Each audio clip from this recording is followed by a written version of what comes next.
They're still going. They're still. As a team, batting department, bowling department.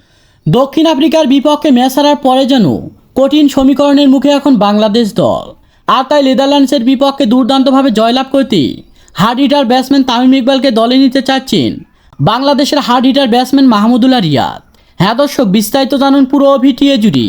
বিশ্বকাপের প্রথম ম্যাচে শ্রীলঙ্কার বিপক্ষে দুর্দান্তভাবে জয়লাভ করলেও যেন দক্ষিণ আফ্রিকার বিপক্ষে জেতার সুযোগ থাকলেও 114 রানের টার্গেটে ব্যাটিং করতে নেমে যেন ওপেনিং পজিশন থেকে একের পর এক উইকেট হারিয়েছে বাংলাদেশের ব্যাটসম্যানরা। আর শেষ পর্যন্ত যেন 4 রানের ব্যবধানে খুবই লজ্জাজনকভাবে ম্যাচ হেরেছে বাংলাদেশ দল। আর দক্ষিণ আফ্রিকার বিপক্ষে ম্যাচ হারার পরে যেন কঠিন সমীকরণের মুখে পড়েছে বাংলাদেশ দল।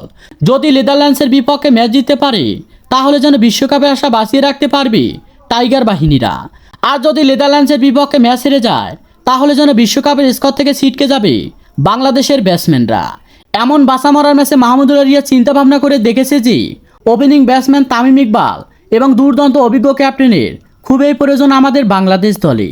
আর সেজন্য যেন নেদারল্যান্ডের বিপক্ষে বাঁচা মরার ম্যাচে তামিমকে নিয়ে যাওয়ার চিন্তা ভাবনা করছি বাংলাদেশের hard hitter batsman Mahmudullah Riyad. তো দর্শক, আপনাদের মতে নেদারল্যান্ডের বিপক্ষে তামিম ইকবালের মতো হার্ড হিটার ব্যাটসম্যান কি বাংলাদেশে নেওয়া উচিত কি না, সে বিষয়ে আপনাদের গুরুত্বপূর্ণ মতামত জানাবেন আমাদের ভিডিওর কমেন্ট বক্সে। ধন্যবাদ।